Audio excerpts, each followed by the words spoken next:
keturunan perlu mendaftar kerana kami nak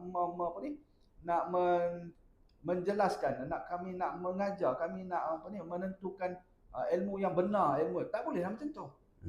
Ini ayat-ayat seolah macam menuduh perubatan Melayu, perubatan tradisional semuanya sesat, tak betul. Sebab apa?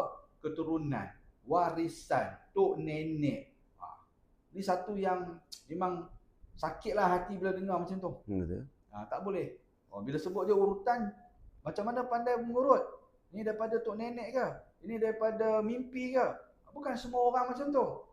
Ada yang jadi tukang urut, ada yang jadi perawat ni terpaksa belajar. Pergi jumpa satu orang yang ada pengalaman merawat, yang memang menjadi seorang perawat, untuk dapatkan ilmu tu. Keluarkan kos, keluarkan modal, korbankan masa, tinggalkan anak, isteri untuk nak dapatkan ilmu tu. Bukan hanya sekat tidur, bangun terus jadi perawat. Bukan semua orang macam tu.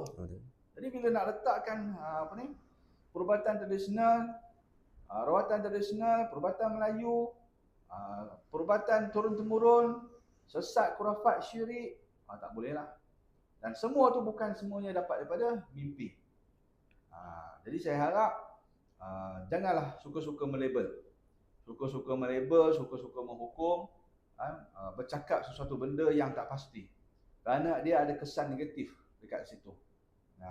Jadi jangan condemn, jangan menjatuhkan perubatan Melayu, perubatan tradisional Melayu. Sebaliknya bantulah, supportlah, dapatkan dulu perubatan tadi tu, rasakan sendiri, bersembang dengan perawat, dapatkan info yang sebenar.